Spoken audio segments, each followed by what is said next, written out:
Bonjour chers élèves, je suis heureux de pouvoir vous retrouver une fois de plus chez vous dans le cadre du programme Apprendre à la maison pour lutter contre la Covid-19. Je me présente, je suis monsieur César Moussunda, professeur de mathématiques. Alors, pour notre séance du jour, nous allons une fois de plus aborder la notion des probabilités, mais plus précisément celle des probabilités conditionnelles. Dans ce cours, nous allons démarrer par un exemple qui va nous permettre d'introduire la notion de probabilité, d'aboutir à la définition et aux propriétés. Après, nous verrons un outil très utilisé dans les probabilités conditionnelles, à savoir l'arbre pondéré ou un arbre de probabilité. Après quoi, nous verrons également ce qu'on entend dans la notion des probabilités et d'événements indépendants. Et nous allons terminer notre séance à l'aide des probabilités totales sur un univers fini. Alors, les objectifs de notre cours, nous espérons qu'au sortir de ce cours, chers élèves, vous serez capables de reconnaître une situation des probabilités conditionnelles, de calculer la probabilité conditionnelle d'un événement par rapport à un événement de probabilité non nulle, de démontrer que deux événements sont indépendants, et enfin de connaître et utiliser la formule des probabilités totales. Alors, sans plus tarder, chers élèves, nous allons entrer de plein pied dans notre cours, et pour cela, je vous propose cet exemple d'introduction. Dans une classe de terminale de 56 élèves, 37 élèves ont 18 ans. 33 élèves sont des filles et 25 filles ont 18 ans. On choisit au hasard un élève de cette classe. On s'intéresse aux événements A, l'élève a 18 ans, B, l'élève est une fille. Alors, ici, nous sommes en situation d'équipe probabilité, vu qu'on choisit l'élève au hasard. Notre univers est l'ensemble des élèves de cette classe de terminale, donc son effectif, le cardinal de l'univers, vaut 56. Pour cela, la probabilité donc, de l'événement A, la probabilité pour que l'élève ait 18 ans, est de 37 sur 56, 37 étant le nombre d'élèves qui ont 18 ans. La probabilité pour que l'élève soit une fille, c'est-à-dire près de B, c'est 33 sur 56. La probabilité de l'événement A inter B, c'est-à-dire l'événement l'élève a 18 ans et l'élève est une fille, autrement dit A inter B, c'est l'événement l'élève est une fille âgée de 18 ans. La probabilité donc de A inter B, les filles âgées de 18 ans sont au nombre de 25, donc la probabilité de A inter B c'est 25 sur 56. Tout ce calcul que nous venons d'effectuer, on l'a effectué sur l'univers oméga. Mais si on sait que l'élève est une fille, l'ensemble de références change.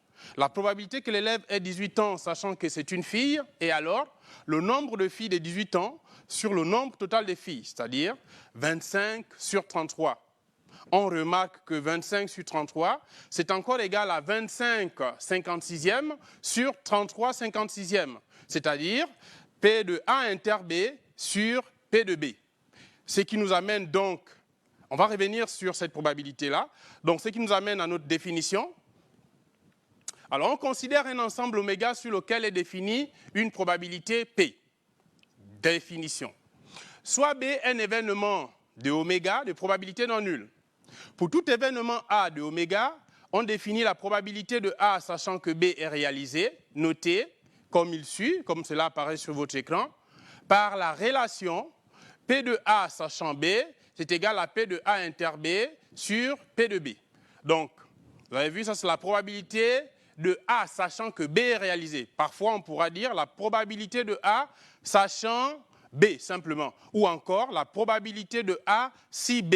Eh bien, cette probabilité-là est égale à P de A inter B sur P de B. Vous avez vu les deux notations qui sont utilisées habituellement.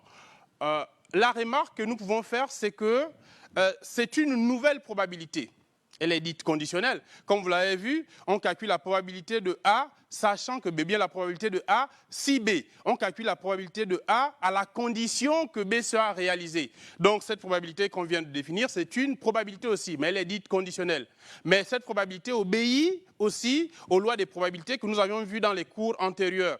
Par exemple, dans les cours antérieurs, on avait vu que la probabilité de A bar, lorsqu'on est sur oméga, la probabilité de A bar est égale à 1 moins P de A. La probabilité de A union C sur oméga, c'est P de A plus P de C moins P de A inter C. Vous voyez dans la remarque que ces différentes propriétés se retrouvent aussi ici dans le cas de notre probabilité conditionnelle. Alors, on va donc passer aux propriétés, mais je vais d'abord revenir sur ce que nous venons de dire. On a dit que la probabilité de A sachant B, eh bien, elle est définie à la condition que la probabilité de B soit différente de 0. Nous avons donc dit que c'était P de A inter B sur P de B. Évidemment, il faut que P de B soit différent de 0. Alors, si je manipule cette probabilité, de celle-ci, on peut déduire que P de A inter B, donc de cette expression, c'est encore égal à P de B qui multiplie, alors écrivons bien bien, P de B qui multiplie P de A sachant B. On va également faire écrire la formule de la probabilité de B sachant A. Par définition, c'est aussi égal à P de A inter B sur, cette fois-ci, P de A. Il faut bien voir la probabilité qui se trouve au quotient, eh bien, c'est la condition qui est mise ici. Donc, ici, on a dit que c'était... Donc, il faut que P de A soit différent de 0. De cette égalité, on peut également déduire que P de A inter B, c'est aussi égal à... Alors, c'est aussi égal donc à P de A multiplié par P de B sachant A. P de B sachant A. Alors, dans tous les cas, on voit ici apparaître P de A inter B, P de A inter B. Donc, notre première propriété, c'est simplement que P de A inter B, c'est égal dans le premier cas à P de B que multiplie P de B sachant A.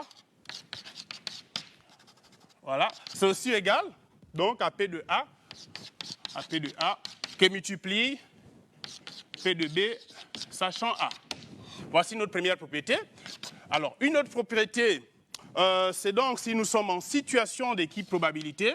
Si nous sommes en situation d'équipe probabilité,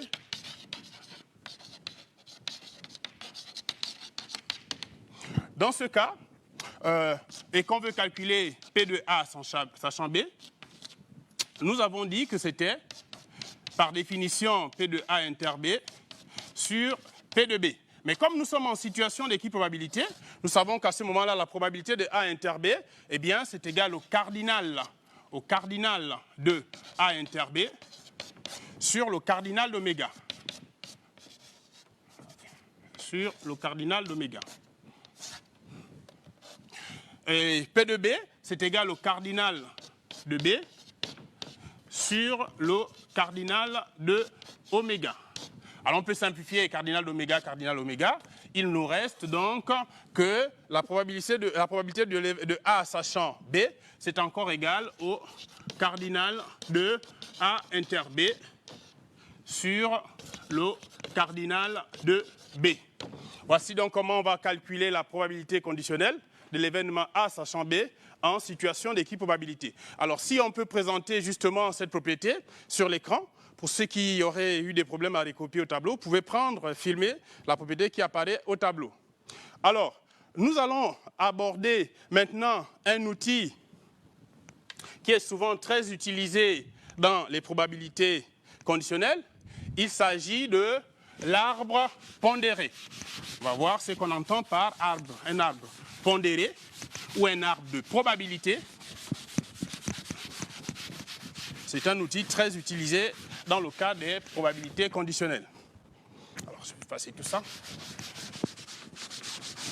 Vous avez le temps donc de filmer la propriété que je viens de faire au tableau que vous avez avant de passer à l'arbre pondéré. Bien, un arbre pondéré. Alors, arbre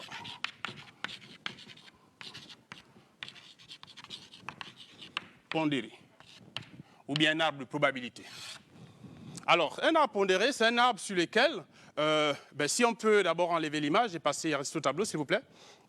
Alors, un arbre pondéré, c'est un arbre sur lequel on inscrit sur chaque branche la probabilité de l'événement correspondant. Alors, on procède comme suit. Imaginez, vous avez notre arbre, donc ça c'est l'étape numéro 1. On a par exemple l'événement A, ici, et son événement contraire, A bar. Ah, c'est l'étape numéro 1. On passe à l'étape numéro 2. Ici, on a l'événement B, et par exemple l'événement B bar. On pourra avoir d'autres ici, mais bon, on va prendre le cas le plus simple. ici, événement B bar. Alors, voici notre arbre pondéré. Au niveau de la première étape, l'étape numéro 1, sur les branches, on va marquer les probabilités simples. Bon, souvent, on a tendance à dire que lorsque les premiers cours que nous avions eu à effectuer, c'était également des probabilités. Souvent, dans notre langage, on dit souvent que ce sont des probabilités simples pour essayer de mettre un peu une différence avec les probabilités conditionnelles. Mais il n'empêche que, comme nous avons vu dans la définition, pour calculer les probabilités conditionnelles, on fait recours aux probabilités simples. Bref, alors donc ici, au niveau de notre arbre pondéré, pour ce qui concerne la première étape, ici on a affaire à des probabilités simples. Regardez ici l'événement A, donc ici on place la probabilité de A. Ici l'événement A bar, ici on met la probabilité de A bar. On poursuit. Deuxième étape pour notre arbre pondéré. Ici maintenant dans la deuxième étape, il s'agit des probabilités conditionnelles. On regarde ici, ça c'est l'événement B, donc ça c'est ici on place la probabilité de B sachant que A est réalisé. Donc c'est P de B sachant A. Ici on place P de B bar, sachant A. Ici, on place P de B, sachant A bar. Et ici, on place P de B bar, alors P de B bar, sachant A bar. Maintenant, on va regarder ce qui se passe. Sur un chemin, par exemple, ici, ce parcours-là, on appelle ça un chemin. Sur la pondérée, ça, c'est aussi un autre chemin. Alors, prenons ce chemin-là. Sur ce chemin, lorsqu'on le parcourt, on rencontre d'abord l'événement A, ensuite l'événement B. Donc, le résultat de ce chemin, c'est l'événement A inter B. A inter B. Même chose ici, pour ce chemin, le résultat, ce serait A inter B bar. Et ici, le résultat de ce chemin, ce serait A bar inter B. Ainsi de suite. Alors, pour calculer la probabilité d'un résultat,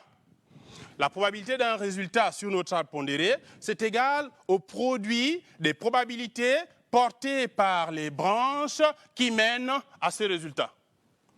La probabilité d'un événement, c'est égal au produit des probabilités portées par les branches qui mènent à ce résultat. Autrement dit, donc dans notre cas, P de A inter B, ce serait égal donc à P de A, c'est égal à P de A, multiplié par P de B, sachant A.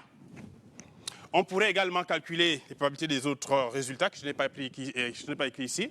Bon, de la même façon, voilà une des premières propriétés qu'on peut dégager de notre arbre pondéré.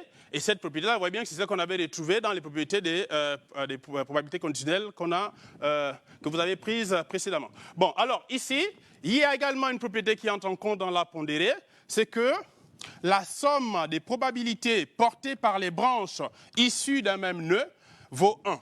La somme des probabilités portées par les branches issues d'un même nœud, ça c'est un nœud. Donc P de A plus P de A bar vaut 1. Ici c'est un autre nœud. Donc P de B sachant A plus P de B bar sachant A vaut 1. Bon, comme je l'ai dit au départ, ici c'est un arbre assez simple. On pourrait avoir un arbre un peu plus complexe, on aurait plusieurs choix ici. Ici il y a également plusieurs choix, mais les propriétés seraient valables. Alors maintenant, si on peut afficher sur l'écran l'arbre pondéré, voilà, donc vous l'avez donc à votre écran, là vous pouvez le prendre, je vous ai simplement montré comment on le remplissait. Voici donc en quoi consiste un arbre pondéré ou un arbre de probabilité. Bon, alors, chers élèves, nous avions déjà fait notre exemple introductif, on va évoluer dans le cours pour que vous puissiez visualiser l'arbre pondéré auquel on aboutit par rapport à notre exemple introductif. Suite du cours, s'il vous plaît.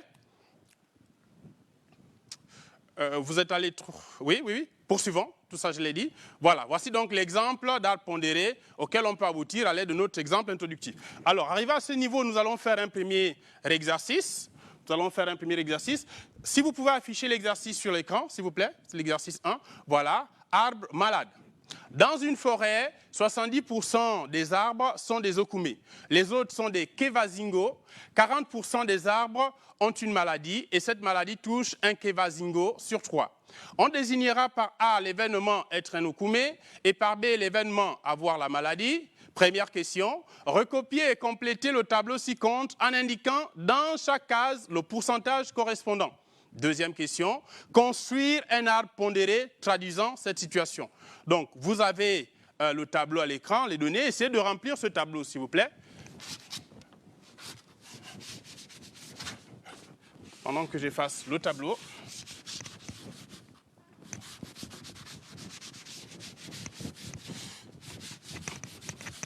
Donc, il s'agit de remplir le tableau, de le recopier et de compléter le tableau. Ensuite, de construire la pondérée qui résume la situation de notre énoncé. Alors, donc, le tableau, on va le faire ici.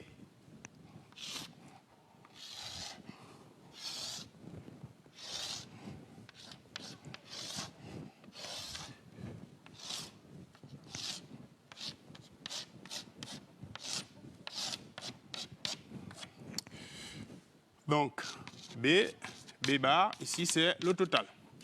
A bar, le total. Bien, revenons donc, on avait 100% déjà marqué ici, c'est les pourcentages qu'il faut mettre ici. Alors, revenons donc à notre sujet.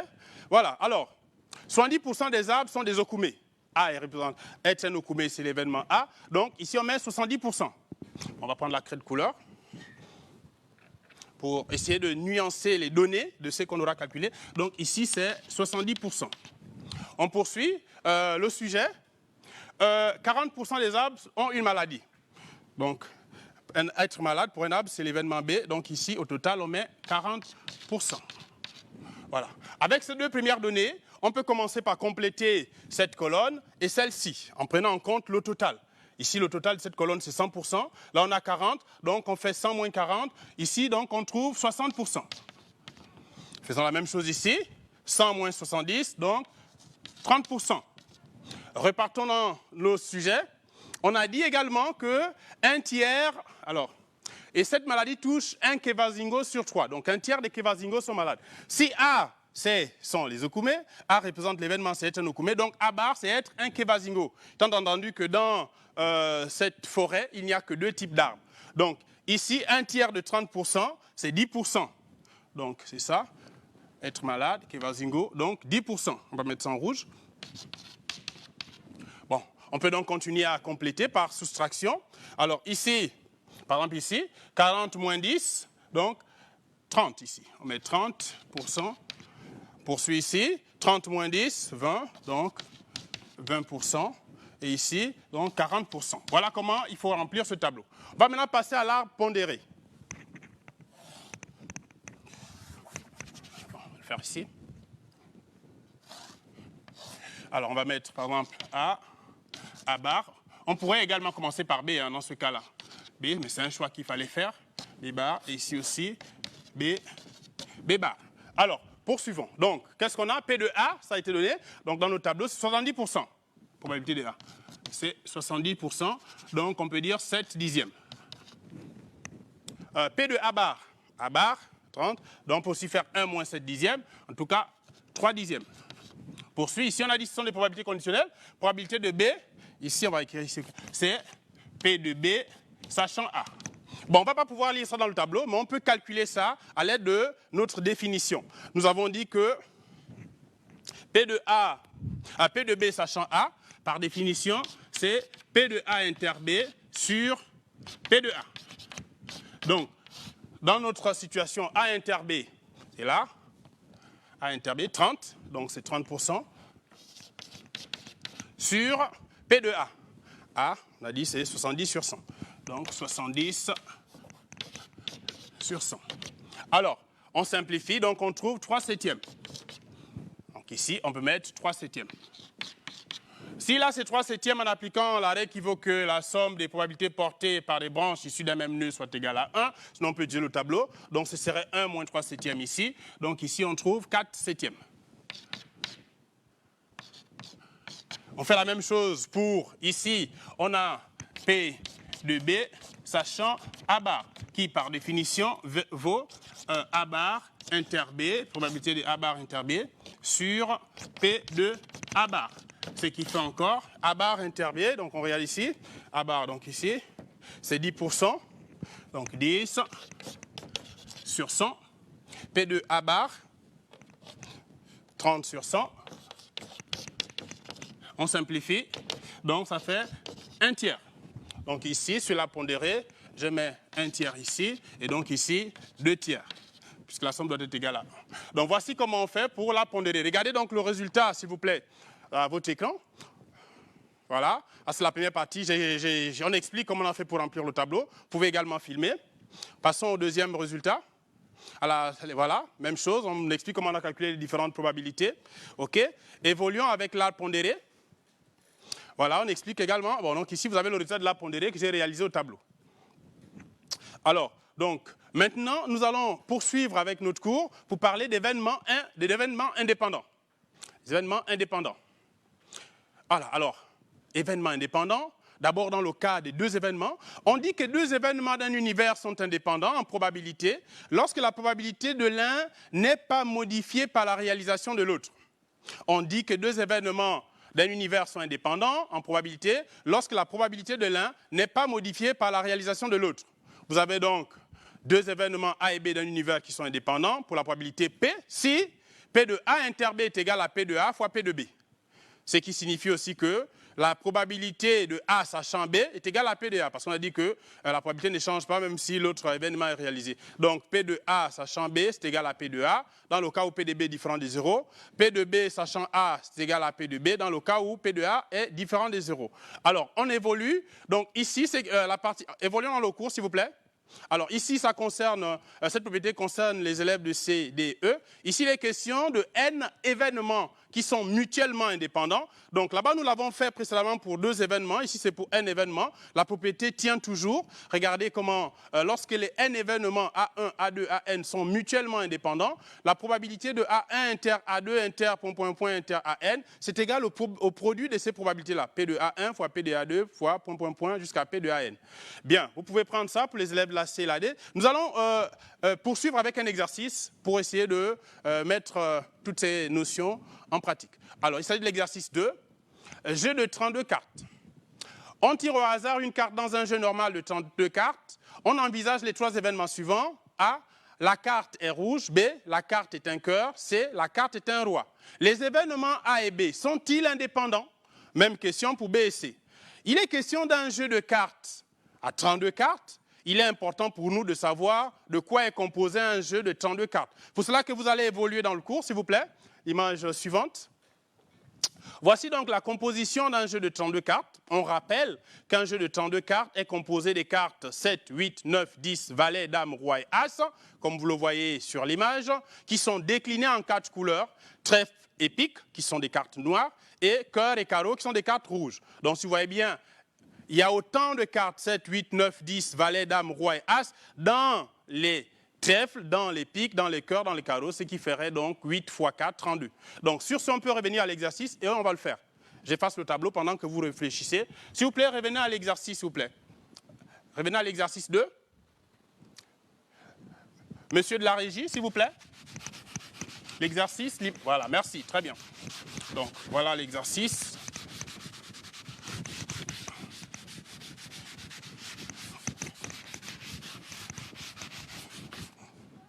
Alors, donc, on nous pose la question si les événements A et B sont indépendants. On va commencer par calculer P de A. Alors, P de A, on va se dire que nous sommes en situation d'équiprobabilité. C'est la carte est rouge. Il y a combien de cartes rouges dans notre jeu de 32 cartes? Il y en a 16. Donc, c'est 16 sur 32. Ce qui fait donc 1,5. Fait la même chose pour P de B. B, c'est quoi? Revenons sur l'énoncé. B, c'est la carte est un cœur. Donc, il y a combien de cœurs? Il y en a 8. Donc, 8 sur 32. Ce qui fait un quart. Finalement, lorsqu'on fait P de A fois P de B, 1,5 fois un quart, on trouve 1/8. 1/8. Eh bien, donc, maintenant, on va calculer P de A inter B pour faire la comparaison. P de A inter B, qu'est-ce que c'est A inter B? A c'est l'événement, la carte est rouge. B, la carte est un cœur. Donc, A inter B, c'est la carte est rouge et la carte est un cœur. Donc, on sait que tous les cœurs sont rouges. Donc, ça, c'est encore égal à P de B. Et nous l'avons calculé ici, un quart. On constate que P de A inter B est différent de P de A fois P de B. Ce qui signifie que les événements A et B ne sont pas indépendants. Comme il n'y a pas d'égalité ici, donc les événements A et B ne sont pas indépendants. Voilà. Alors, on a fait le même travail pour P de B, P de C et comparé avec P de B inter C. Là-bas, on a trouvé que les événements étaient dépendants. Alors, si on peut passer au résultat, donc, s'il vous plaît. Voilà, donc, vous pouvez également, une fois de plus, filmer ce résultat. Donc, j'ai corrigé la première partie, vous avez la deuxième. Alors, on va terminer notre cours avec la formule des probabilités totales. Avançons dans le cours, s'il vous plaît. Probabilité totale sur un univers fini. Donc, dans le petit a, il est question de deux événements. On pouvait, si on avait encore l'arbre notable pondéré ici, donc arriver à cela. Donc, ce qu'on sait, c'est que les événements B et B bar sont disjoints. Lorsqu'on fait A inter B union A inter B bar, on trouve A. A inter B inter A inter B bar, on trouve l'ensemble vide. Alors, P de A, c'est égal à P de A inter B plus P de A inter B bar. Et P de A est donc, on remplace la probabilité de A inter B, probabilité de A inter B bar, par sa formule qu'on peut obtenir à l'aide de l'arbre pondéré que j'ai conçu au départ. Je vous ai montré comment on faisait pour calculer les probabilités qu'on obtenait dans le résultat d'un chemin. Eh bien, on trouve donc que P de A est égal à P de B fois P de A sachant B, plus P de B bar fois P de A sachant B bar. Donc, c'est une formule qui est dite probabilité totale. Ça, c'est donc dans le cas de deux événements. On a la même également, s'il vous plaît, si on peut avancer, dans le cas de trois événements. Là, c'est B1, B2, B3, qui sont trois événements. Mais il faut ici que ces trois événements forment une partition d'oméga. Ce qui signifie que lorsqu'on prend deux quelconques de ces événements, ils doivent être disjoints. Lorsqu'on prend deux quelconques de ces trois événements, ils doivent être disjoints. Et lorsqu'on fait la réunion de ces trois événements, on trouve oméga. C'est ce que nous entendons par les événements B1, B2, B3 réalisent une partition d'oméga.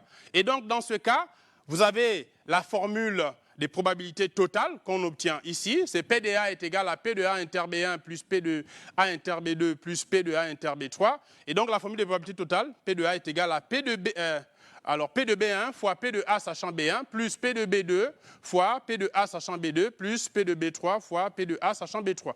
Bon, on a la même propriété aussi pour le cas des N événements. Si on peut avancer, s'il vous plaît. Ah, ce serait uniquement pour les élèves de C, D, E, E. Donc, on a d'abord N événements qui réalisent une partition d'oméga. Ça veut dire qu'ils sont deux AD disjoints et que leur réunion fait oméga.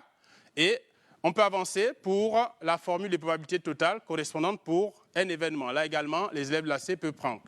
Alors, chers élèves, arrivés à ce niveau, je vous donne un exercice sur lequel vous pourrez vous exercer à la maison. Si on peut faire apparaître l'exercice 3, voilà, il est question des moteurs défectueux. S'il vous plaît, essayez de prendre une image de cet exercice. Vous pourrez rester à le faire pour la prochaine fois. Vous avez l'exercice 3. Est-ce qu'on peut passer aussi à l'exercice 4? Non, l'exercice 4, pas le corriger. Exercice 4, énoncé. Avançons, s'il vous plaît. Voilà, exercice 4. Là également, je vous prie, chers élèves, de prendre l'image de cet exercice. Ça, c'est une première partie. Prenez l'image. Avançons également avec l'autre. Voilà, ça c'est la suite de l'exercice 4. Donc, je vous donne deux exercices à faire à la maison. Que cela ne tienne, nous reviendrons sur le cours et nous serons amenés à faire la correction de ces exercices lors d'une séance ultérieure. Alors, chers élèves, je tiens à rappeler qu'aujourd'hui, il était question que nous abordons la notion des probabilités conditionnelles. Nous avons défini, dégagé quelques propriétés. Et donc, s'il vous plaît, oups. Oula. Oh, ça fait du bruit. Hein. Bon, alors, donc, chers élèves, on a un peu des petites capsules à la technique. Alors, je vous prie de continuer à respecter les mesures barrières afin de lutter contre la propagation donc, de la Covid-19. Chers élèves, restez chez vous autant que faire se peut. Sur ce, je vous remercie et je vous donne rendez-vous lors de la prochaine séance. Merci. Bon, je suis obligé de justifier.